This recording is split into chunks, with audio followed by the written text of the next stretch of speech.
Թենիսը սովետական միության ժամանակներից սկսած անվճար հիմունքներով էր։ Սովետական միության փլուզումից հետո թենիսը ինչ զարգացում է ապրում Հայաստանում։ Մենք հպարտանում ենք Արարատ 73-ով, բայց ասեմ ձեզ, որ մեր կանանց հավաքականը երկու անգամ դարձել է սովետական միության չեմպիոն։ Խոսեցինք ովքեր որ գնացել են Հայաստանից ու ինչ ճակատագիր են ունեցել, այ հետաքրքիր է ովքեր որ մնացել են ստեղ, ինչ բարդություններ ա եղել, դժվարություններ։ Մեզ չէին թողում ջուր խմենք։ Չեմ պատկասում ծախսերը թենիսիստին։ Շատ բարդ է։ Թենիսը աշխարհի ամենամեծ ներդրում պահանջող մարզաձևն է։ Դու արդյունք տուր, մենք քեզ կհովանավորենք։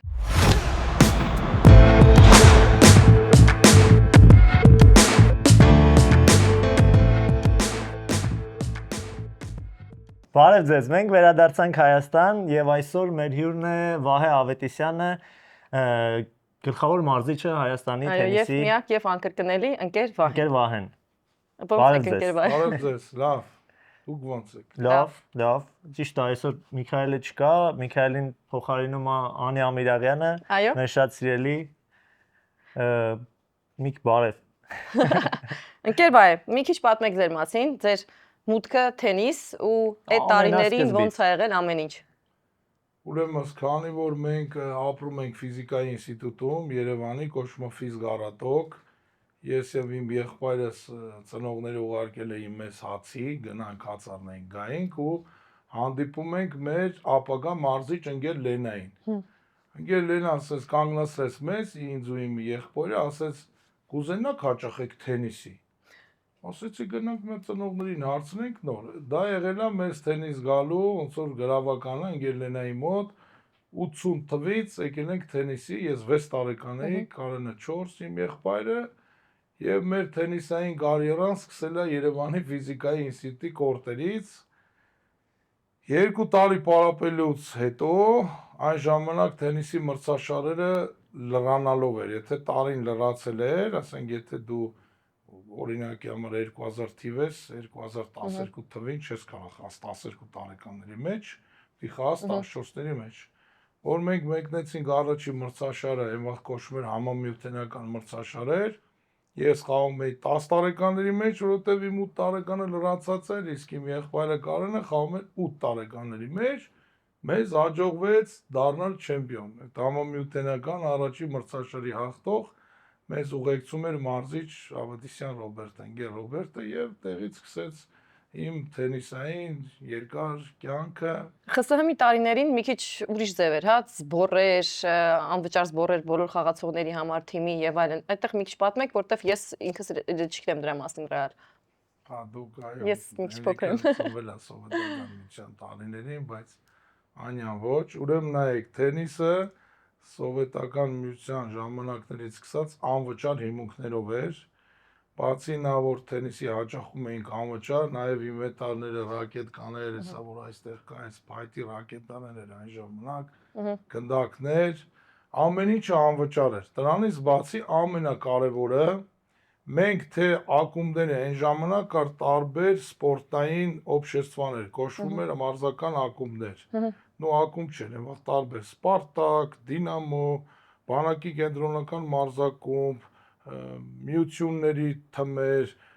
աշխատանքային ռեզերվներ, տարբեր մի 8-10 Սևան միություն կար Հայաստանում, Ռուսաստանում էլի տարբեր բաներ կար։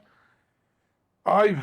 բացի սովետական միության հավաքականից, նաև այդ ամբողջ այդ օբշեստվաների մեջ կար, եթե դու օբշեստվայի լավագույն մարզիկներից էիր, կարող էիր գնալ տարբեր Ռուսաստան, տարբեր երկրներ, Ուկրաինա հավաքների մասնակցեիր։ Իսկ հետո, եթե դու կարողանում էիր ընդգրկվեիր, նախ պետքա այն ժամանակ կար տարիներ, երբ որ սովետական միության առաջնությանը չէին տալի, որ ասենք 15 հանրապետություններ ամեն հանրապետությունից դի մասնակից ունենա, դες բան գոյություն չուներ մի քանի տարիներ։ Դու պետքա ռեյտինգը ներեր, որ դու կարողանայիր գնայիր մասնակցեիր սովետական միության առաջնությանը։ Իսկ այդ հավաքները, թե Հայաստանի հավաքները Հայաստանի հավաքականի համար ընտրվում էր եւ ռեյտինգներով, թենիսը ռեյտինգային մարզաձև է, միշտ ռեյտինգը եղել է, եւ թե հաղթած մրցաշարերից ելնելով։ Եթե օրինակ կարայիր դու ընդհանրապես ռեյտինգը թույլ լիներ, բայց դառնայիր Հայաստանի չեմպիոն կամ սովետական միության չեմպիոն, քեզ ավտոմատ ընդգրկում էին հավաքական թիմ։ Իսկ մրցակցությունը շատ էր։ Հիմա նայեք,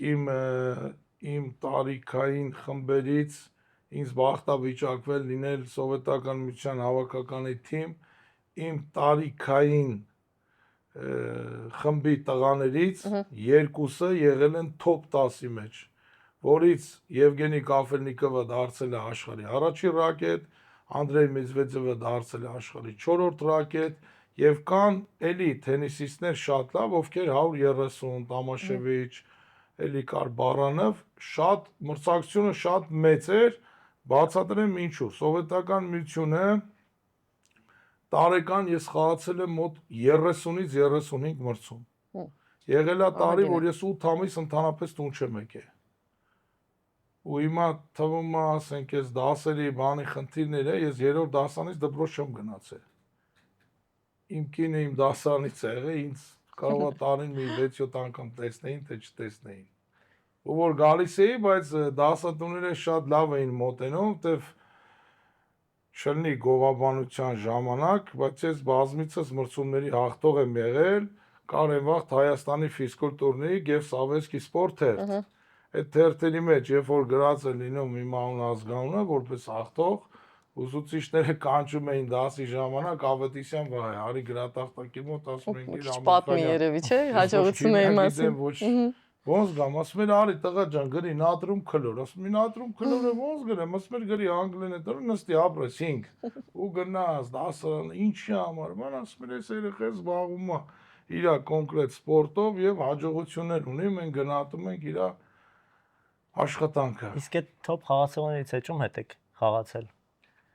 Շատերի հետ եմ խաղացել, նայեք, խաղացել եմ Էնկվիստի հետ, պարտվել եմ Կաֆելնիկով եւ հաղթել եմ եւ պարտվել եմ Մեդվեդև, հետո կար Անդրեյ Պավել, իրան էլ եւ հաղթել եւ պարտվել։ Էլի կային մարզիկներ, որոնք կային եւ նաեւ մարզիկներ, ովքեր 100-ի մեջ չմտան, բայց էլի շատ հզոր մարզիկներ էր։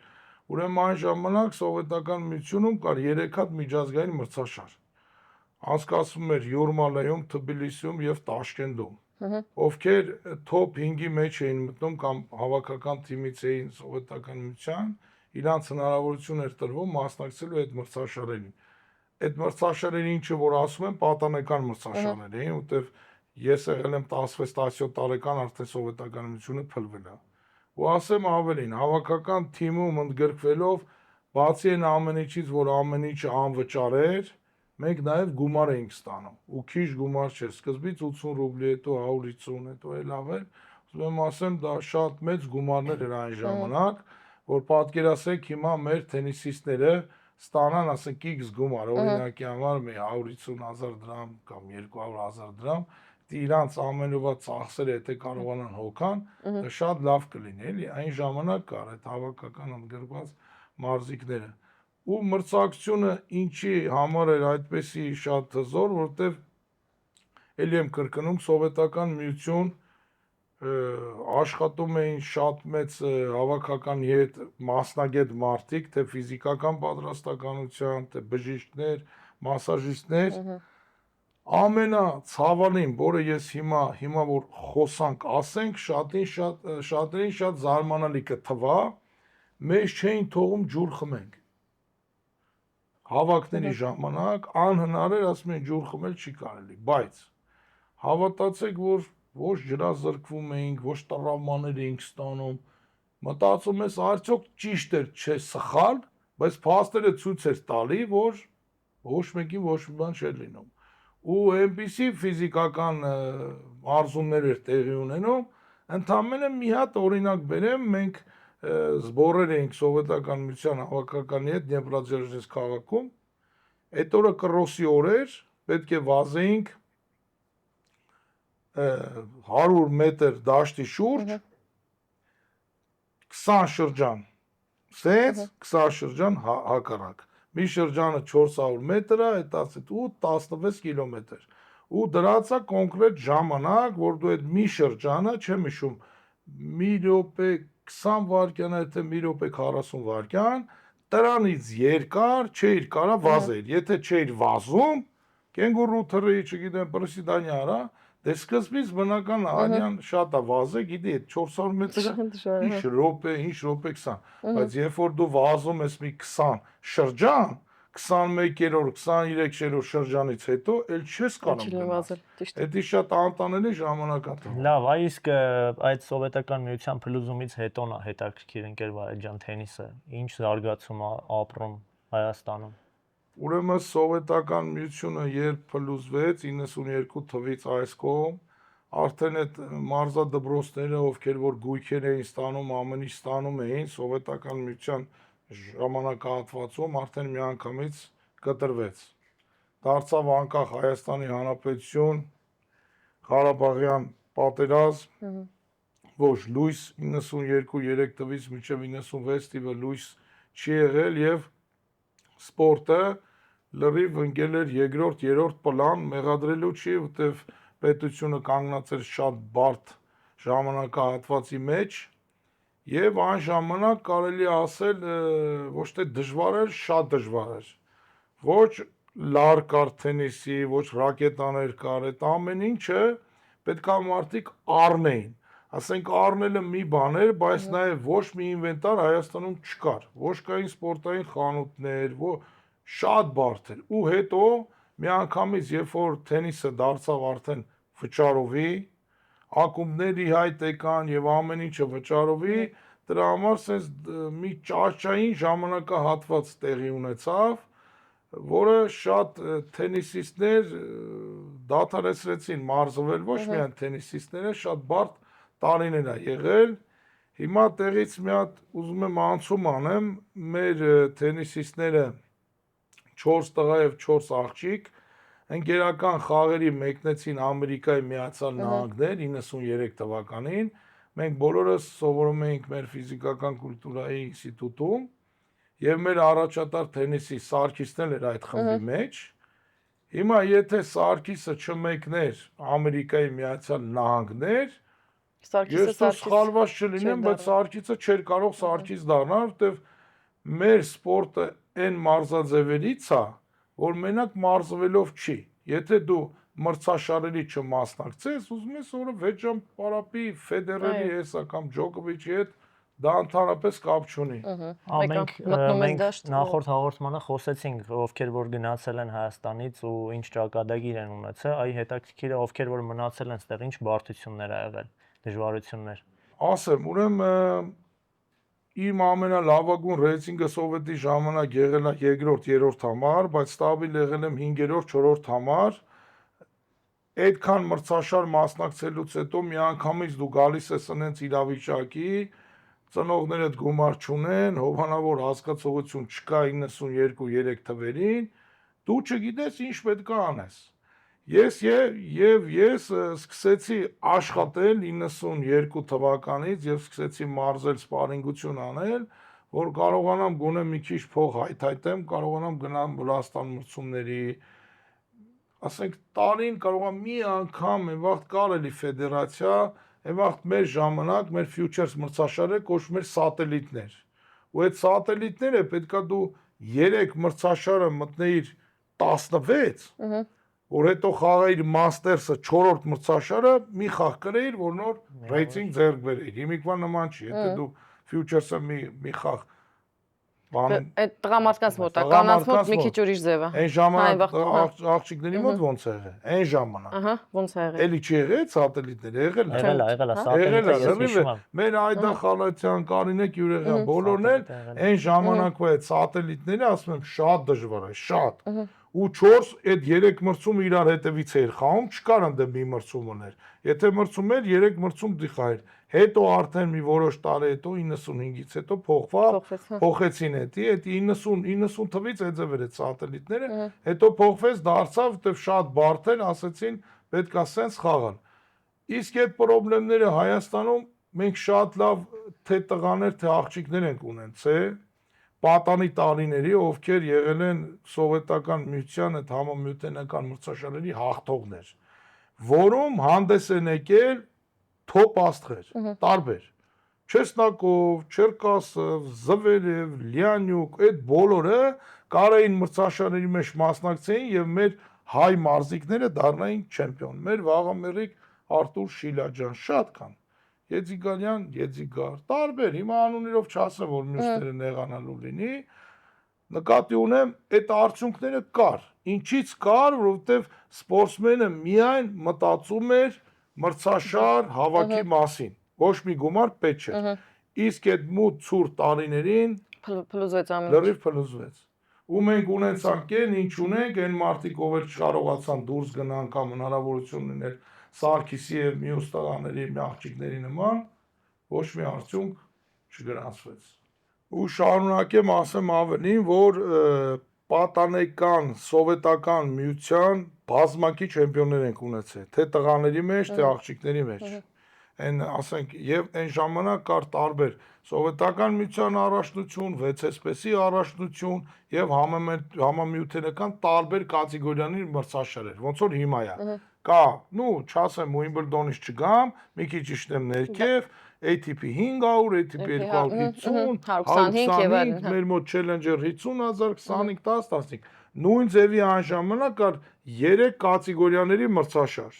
Սովետական միության առաջնություն, դա ամենաբարձրն էր, այդ VSSP-ի առաջնություն էլի բարձրն էր, ոնց որ նույն բանն էր, ոնց որ լինեին այդ Grand Slam-ները։ Հետո գալիս էին համամիութենական առաջնություններ։ Ու կար Սպարտակիադաներ։ Կոչվում էր Սպարտակիադա Շկոլնիկը, ոնց որ դբրոցականների Սպարտակիադա, երիտասարդների մալադյոժով եւ կոչվում էր Սպարտակիադա Naroda VSSR։ Ու կար թիմային մրցաշարեր։ Հիմա էլի առաջ քաշեմ մի բան, որը մեր հայ հանդիսատեսների շատերը չգիտեն։ Մենք հպարտանում ենք Արարատ 73-ով, բայց ասեմ ձեզ, որ մեր կանանց հավաքականը երկու անգամ դարձել է 2 թե 3 երկու անգամ դարձել է սովետական միության չեմպիոն։ Մեր կանանց թիմը, որի մեջ հանդես են եկել Ելենա Գիշյան, Այդա Խալացյան, Լարիսա Հովսեփյան, Աղաջանյան Նաիրա եւ Կարինե Գյուրեղյան մի անգամ։ Լարիսա Հովսեփյանից դասական ինստիտուտ։ Էդի պատկերացնում եք դու։ Ինչ հզոր արդյունք են ունեցել մեր աղջիկների հավաքական թիմը։ Տղաները չեմպիոն։ Դա որ թվերին ա եղել ընկերվայ։ 87 եւ 89, եթե չեմ սխալվում։ Այդ թվականներին ես էլի փոքր եմ եղել տարեկան, բայց շատ մեծ արդյունքների հասած եւ մեր այդ աղջիկները դուք իմանաս Այդան եւ Կարինեն քեզանից բարձր ռեյտինգ են ունեցել։ Այդան գիտեմ, Կարինային չեմ հիշում։ Չէ, հիշելով չէ։ 241-ն է եղել, եթե չեմ սխալվում, մյուսը ո՞րն է եղել։ Էլի բարձր 300-ի կողմերը։ 200 քանի, հա, Այդան ավելի բարձր, Կարինե Գյուրեղյանը, բայց այն ժամանակ այս շանսերը չի եղել։ Հիմա ավելի ազատ է, այն ժամանակ սովետական միության ժամանակ կապիտալիստական երկիր չէին թողում մեկնել։ Ես բազմիցս տարբեր պետություններում եղել եմ մրցաշարի, Պոլշա, Բուլղարիա, Վիետնամ, տարբեր տեղեր, երբ որ ընկնում էի թմեր հավաքական, ասենք տալիս էին այս պետությունները, Ալժիր, Թունիս, տարբեր տեղեր, բան խաղալ, ITF, այն վաղտել այդ ITF-ը կոչվում էր 18 եւ այդ սատելիտները։ Բայց այն ժամանակ գումարը կար ըստ պահանջի, բայց շատ փակ էր, չկար ռակետ, ինվենտար, բայց հիմա էլ հակառակ է, հիմա ամեն ինչ կա, գումար չկա, որը ցավոք սրտի թենիսը համարվում է շատերին, ես շատ եմ ասել, մի անգամ եւս կրկնեմ, թենիսը թվում է հարուստ մարզաձև է, թենիսը հարուստ մարզաձև չի, բացատրեմ ինչու։ Եթե ոչ top 10-ում ես։ Այո, եթե թենիսում դու լինես 80 համարը կամ 90 կամ 100, հազիվ քո ծախսերը կարող ես ասեն 0, հազիվ։ Դի լինես գոնե մի 50 համար, դեվ top 50-ի խաղացողների ես Խաչանովի հետ շատ լավ հարաբերության մեջ եմ, ոչ միայն Խաչանովի, իմ տղայի հետ են խաղացել, տարբեր թենիսիստների իմ տարիքի հիմա, դեվ շատ եմ ճանապարհորդում, տարբեր մրցաշարերի եղել եմ, տարեկան $1 միլիոն ծախս ունեն այդ top 50-ի մրցումները։ Հիմա թենիսիստ հարուստ ընդամենը 100 մարդ, 50 տղա, 50 աղջիկ։ Դեվ կա կարծրատիպ ժողովրդի մեջ, թենիսիստները շատ հարուստ են, ոչ։ Իրենք չեն պատկերացնում ծախսերը թենիսիստին։ Շատ բարդ է։ Շատ բժշկից դժվար է։ սկսած, մարզիչ թենիսի, մարզիչ ֆիզիոյի, OFP-ի եւ այլն ուտելու, հա, որտեղ ուտելիքին են շատ լավ հետևում top տենիսիստները, այդտեղ շատ ծախսեր կա ընդհանուր։ Տենիսը համարվում է, ես ուրիշ մարզաձև չգիտեմ, կարող է գոլֆ, չգիտեմ ուրիշ մարզաձևեր, բայց տենիսը աշխարհի ամենամեծ ներդրում պահանջող մարզաձևն է։ Դե մի մարզիկին, ասենք 0-ից որ բերեցիր, մի 12-11 տարեկանից մինչև 18-19 տարեկան, մինիմում 700-ից 800 000 դոլար գումար հարկավոր։ Բայց դա ամեն մարդու չի վիճակվի այդքան գումար գտնի հայթայթի, որ այդ ուղին հասնի։ Ոնց որ դբրոցն է, երեխաները պետք է հաճախ են դբրոց, որ ուսուցում, գիտելիք ստանան, հետո ինստիտուտ ընդունվեն, տարբեր, չգիտեմ, համալսարաններ, հետո մագիստրատուրա, նույնը թենիսն է, բայց շատ մեծ ծախսերով։ Ու ամենաբարդը մեր պետությունում որն է, որ մեր շատ սիրելի ցանկալի բիզնեսմենները շատ մի հատ sense վատ բան կա, էլի, դու արդյունք տուր, մենք քեզ կհովանավորենք, բայց այդպես բան չի լինում։ Բայց չեն մտածում, որ արդյունքի համար պետք է սկզբից հենց հովանավոր։ Ոնց որ ասես, ես լավ մենեջեր եմ, կարամ լավ արտադրանք, ասենք, բան անեմ, ցնեմ, աշխեմ, բայց այդ արտադրանքը պետք է ստանանք, որ բաշխենք։ Հիմա նույն պրոդուկտը լավ թենիսից դառնալն է, այս հզորագույն մարկանց նման, բայց այդ գումարը պետք է ծախսվի, որ հետո կերևա, կամ կդառնա, կամ չի դառնա, բայց առանց գումար ծախսել այդ ուղին անցնելով, անհնար է թենիսից դառնալ, այդպես բան չկա, չի կարող լինի։ Եթե ամեն ինչը լինի, լավ մարզիչ, կորտեր, չգիտեմ, հոկեբան, բժիշկ, ռակետ, ինչ կա չկա, բայց եթե գումար չեղավ մրցաշարերի գնալու, ու դեռ դա էլ հարցա, որ լինի էլ հարցա կդառնա թենիսից թե ոչ։ Այո։ Շատ բարդ ճանապարհ է։ Ես բազմիցս ընկերներ ունեմ տարբեր սպորտից, բշամարտիկներ, ռոսկամարտիկներ, իրանց որ շատ ժամանակ վիճում ենք ընկերներով, ասում եմ տղերք ջան, ամենադժվար սպորտը երևակայի թենիսն է։ Առանց բան անելու, ոչ թե մեր մարզաձևն է, գովաբանում ենք, ոչ։ Ու իրանց օրինակ եմ բերում, ասում եմ դու կարաս կյանքում ոչ մի մրցաշար չհաղթես, լինես աշխարհի առաջին համարը։ Իրանք խնդում են ինձ վրա, ասում եմ ո՞նց, ասում եմ հենց այդպես, ու բացատրում եմ։ Ասում եմ դու ասենք այս մարզաձևի ներկայացուցիչ ես։ Դու տարին քանի հատ մրցում ունես, 3 հատ։ Մի հատ աշխարհ, մի հատ Եվրոպա, չգիտեմ, մի հատ ռեյտինգային մրցում։ Ասում եմ թենիսիստը տարին խաղում է 30 հատ մրցում, եթե ոչ քիչ, ու այդ 30 մրցումը, 30 մրցման մեջ է ինքը պարտվում է կիսա եզրափակիչում։ Հիմա դու տենում ես քանի հատ խաղը խաղացե, ու ինքը այդ 30 մրցաշարերում կոպիտ ասած կիսա եզրափակիչը պարտվեց 3-րդ տեղն է բռնում։ Ասենք 30 մրցաշարում 3-րդ տեղն է բռնել։ Ինչքան մրցաշար կա։ Wimbledon, Roland Garros, US Open, Australian Open, Masters-ներ բոլորը, ու ինքը կանգնում է առաջի համար, որովհետեւ տոկոսային հարաբերություններով որ նայենք, կտեսնենք այս մարդը ինչքան խաղա կրե, ինչքան խաղա կրվե։ Տոկոսայինով շատ քիչ հարաբերություն է բերում այդ ամեն ինչը։ Հենց այդպես է։ Հա, բարդը շատ դժվար է։ Լավ, վերադառնանք 90-ականների վերջ։ Այ ո՞նց է սկսում զարգացումը, էլի, թենիսը Հայաստանում։ Ինչ է լինում։ Նայեք, այն ժամանակ արդեն դուք այդ մրցաշարերը խաղացել եք, շատ դժվար էր էլի երեխաներին, քանի որ գումար չկար, ռեյտինգային միավորներ վաստակել մրցաշարերից։ Ընդամենը 2 հատ մրցաշար կար Երևանում, 2 հատ մրցաշար կար Թբիլիսիում, որոնք կոչվում էին Austrian Airlines, թեստեղ, թենդեղ։ Խաղացել ենք շատ անգամ։ Բոլորը տեղ խաղացել եք, Միքայելն էլ, դուք էլ բոլորը։ Ու այն ժամանակ, ասենք, եթե վերցնենք, հիմա ոնց են մցրել են բան, չէ, UTR, մեկ էլ World Tennis Number։ 2000-ականների վերջ ներողություն, չէ՞, 2000-ականների սկիզբ։ 90-ականների վերջ, 2000-ականների սկիզբ, այո։ Հիմա այդ World Tennis Number-ը եւ UTR միավորները, նայեք, այս վերջերս կար, ոչ թե վերջերս կար, ամեն տարի կա։ Լեսպետի ազ, դա 14 տարեկանների եւ Orange Bowl-ը եւ Լեսպետի ազը ամենաուժեղ մրցաշարն են աշխարհի։ Հիմա ինչ կրիտերիաներով են սկսել սեյնի, սիդիտ բաներին, խաղացողներին դնել։ Ուրեմն խաղացողները ճապոնացի կլինեն, ամերիկացի, գիտեմ, չինացի, ովքեր որ չունեն թենիս Եվրոպի ռենքինգ, բայց դե թենիս Եվրոպ մրցում է գնում, հիմա այս տարվա 10 համարը թենիս Եվրոպի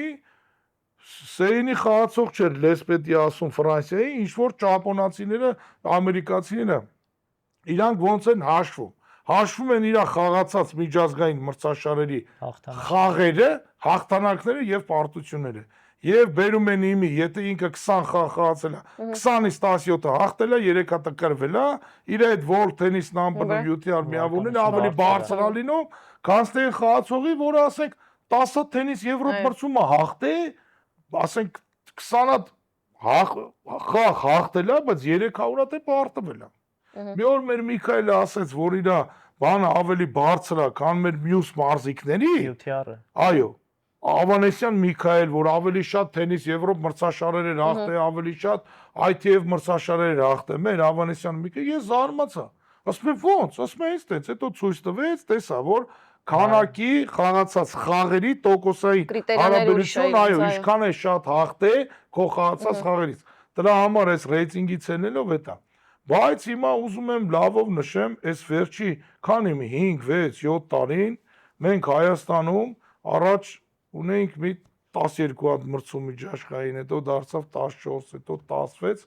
այս տարի 30 հատ մրցաշար ենք ունենալու։ Խաղացողները, որ միայն կարողանան մեր երկրում անցկացվող մրցաշարերը, հաղթեն կամ լավ մտնեն քարոտ եզրափ, այո, յունիորները կարան շատ մեծ արդյունքի մինչև top 100 կարան, տեվ մի ագին մի 5-6 հատից ավել 14 տարեկանների մրցաշար, 14, 16, 18-ներ նաև, դա ողջունելի է եւ հույսով եմ մեր լավ մարշչական ասես կորիզով կարողանանք մեր երեխաներին առաջ տանենք եւ գա օրը, որ այստեղ ունենանք մի հատ նոր մեր հայ թենիսիստի այսպես արձանիկ եւ ասենք հիշում եք այդ հաղորդումը, որ մի 5-6 տարի առաջ ասեցին կարանք մենք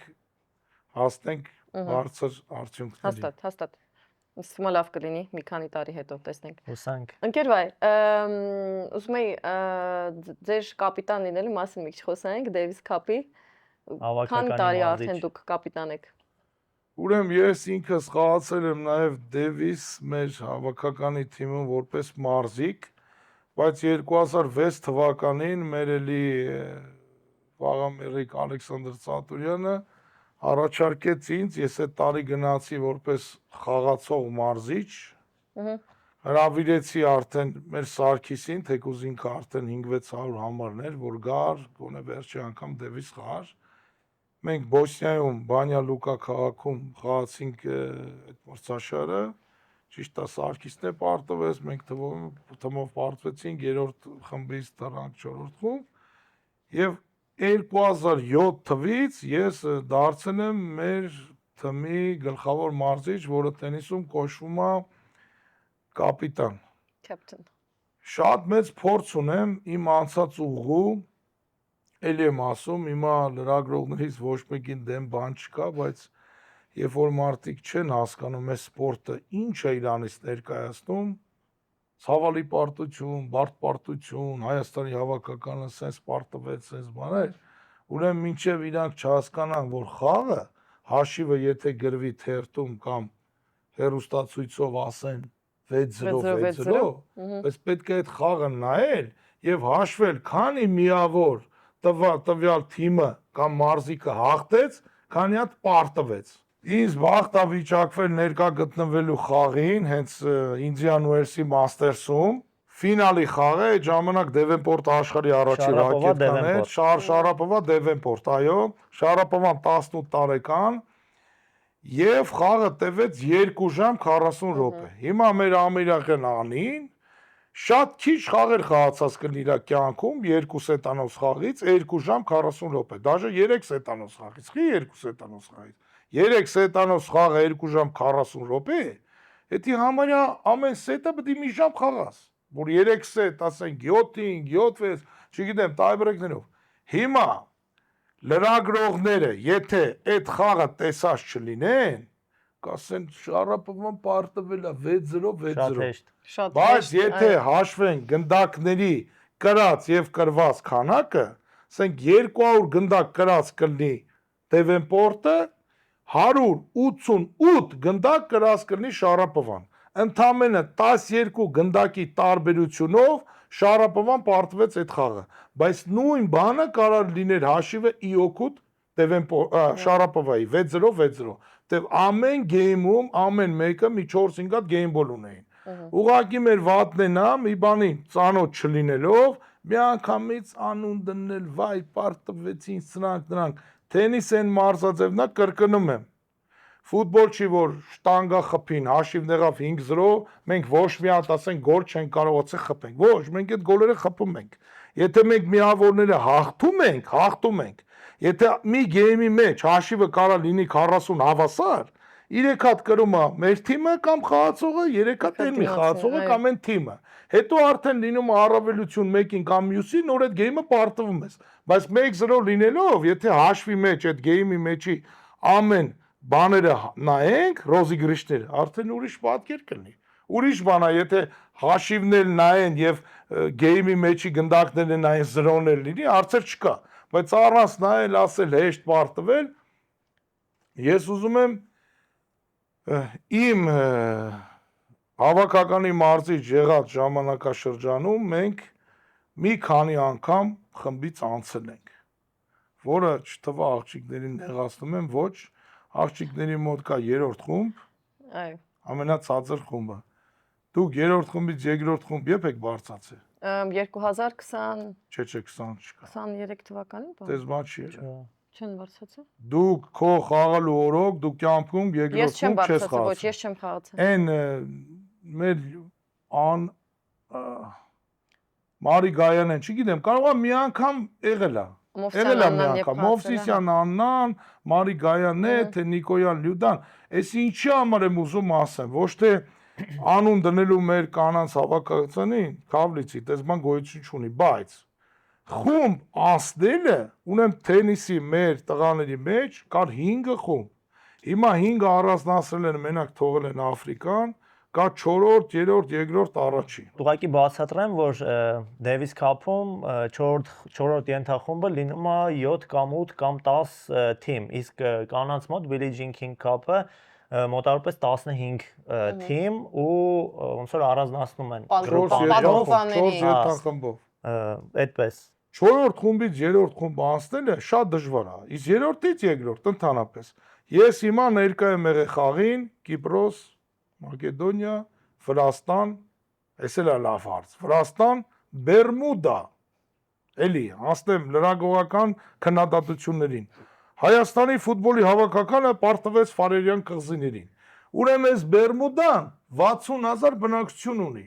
Ինչպես այդ Ֆարերյան կղզիները։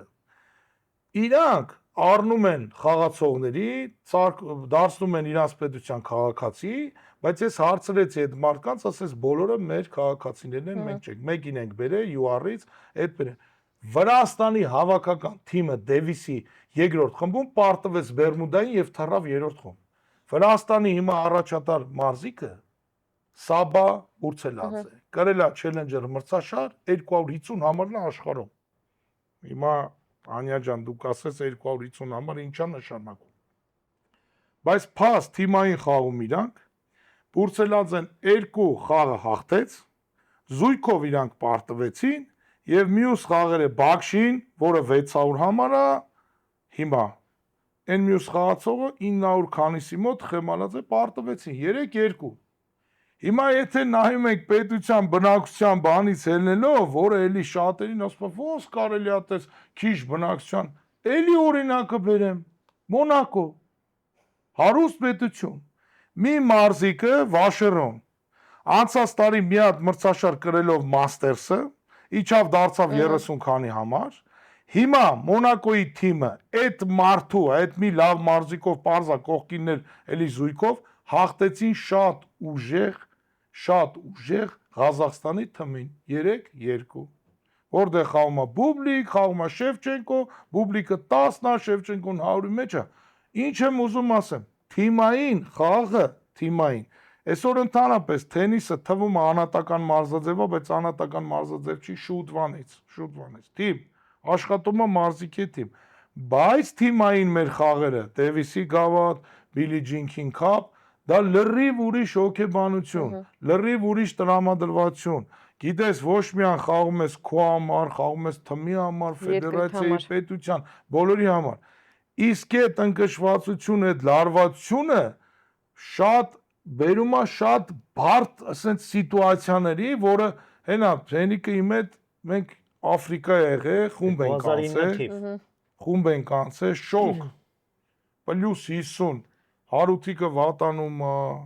բժիշկ են կանչում, գալի ասում են ասթմատիկ են քո խաղացողներ, ասում եմ ասթմատիկ չեն, շոկ է։ Այդ տարվանից հետո առանձնացրեցին, այդ տարի Եվրոաֆրիկյան Եվրոաֆրիկյան զոնա։ գնացին, Եվրոաֆրիկա զոնա, 4-րդ խումբը։ Ուզում եմ ասեմ, մենք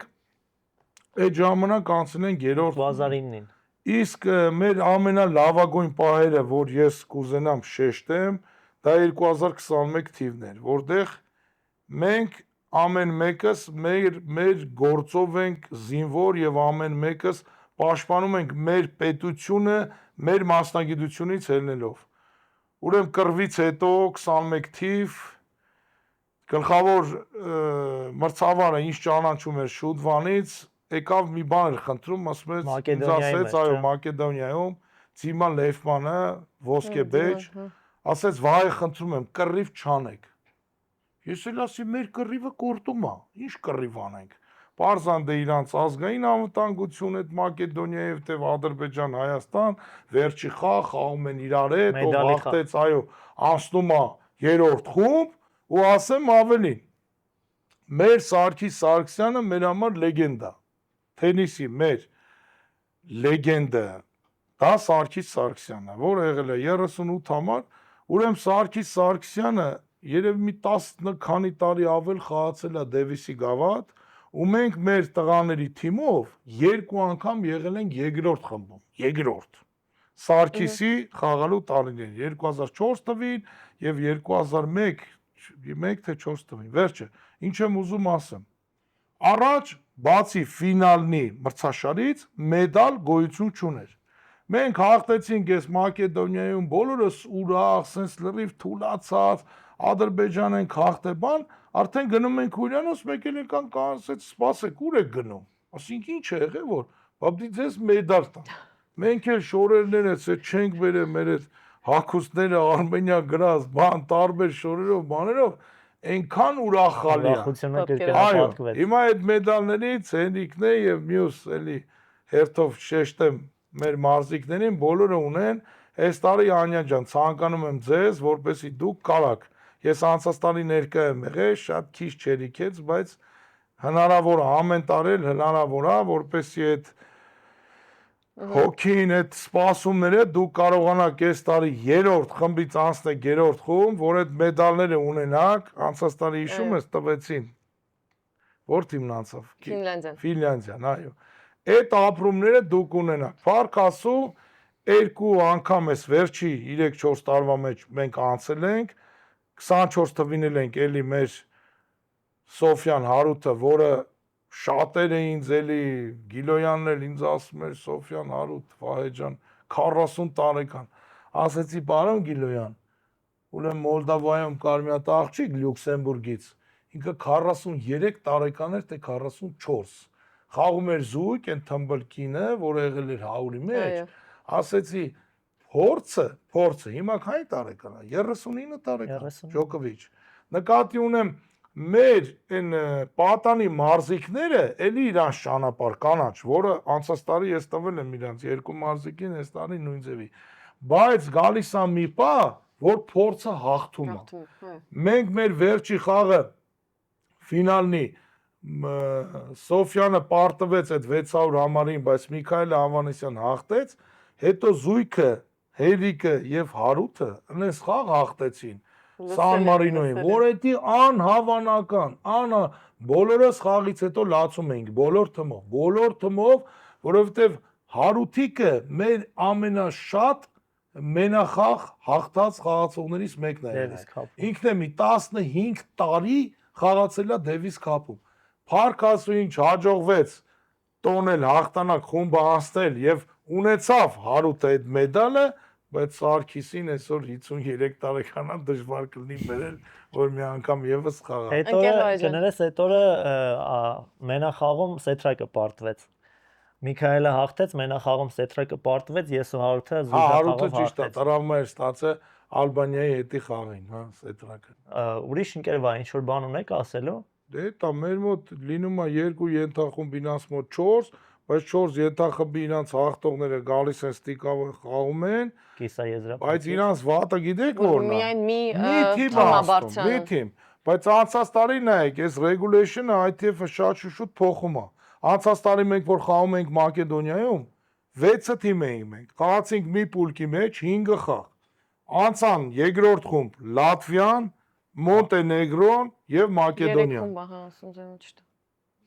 Մոլդովան էլի ուժեղ թիմ մնաց երրորդ խմբում,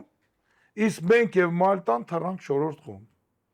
Շատ ու տղեկի ու աղջիկների թենիսը կապ չունի։ Ուրիշ մարզաձև է, ոնց որ սկսենք, լրիվ ուրիշ մարզաձև լինի։ Վերջում մի հատ ուզում եմ ավելացում անեմ, մի ուրախություն մեզ բոլորիս, որտեվ երկար տարիներ քրտնաջան աշխատելով թե ֆեդերացիան, խնդրելով պաշտպանության նախարարությանը, սպորտի նախարարությանը, մենք այսօր այս տարի ունեցանք վերջապես սպորտային վաշտում 2 թենիսիստ մարզիկ, որը մեզ տղաներին, քանի որ դեռ Հայաստանում կանանց բանակը պարտադիր չի աղջիկների, դա մեզ խթան կհանդիսանա, որպեսի մեր մարզիկները 18 տարեկանից հետո չթողեն թենիսը, մարզվեն եւ ընդգրկվեն լավագույնները հավաքական թիմում, նրանք հավաքական թիմում եկան, Սամվելիկը եւ Ավոն, իրանց բարի ծառայություն եւ բարի գալուստ այս տարի մեր հավաքական թիմի մրցաշարին, որպեսի նրանք ձեզանից է կախված լավ մարզավիճակում լինեն եւ էլի շնորհակալություն ասենք մեր ֆեդերացիային, պաշտպանության նախարարություն, սպորտի, ովքեր որ իրանց լուման ունեն մեր մարզիկների սպորտային վաշտ ընդգրկվելու։ Շնորհակալություն ընկեր Վահե ջան, որ մեզ հյուր եկաք։ Անի ջան, քեզ էլ շնորհակալություն, որ փոխարինեցիք Միքայելին։ Ժողովուրդ ջան, շնորհակալություն։ Այսօր այսքանը, կհանդիպենք, կարող եք մեզ հետևել YouTube-ում, subscribe լինել, լայքել, կարող եք մեզ աջակցել նաև Patreon-ում։ Այսքանը, ստեսություն, կհանդիպենք։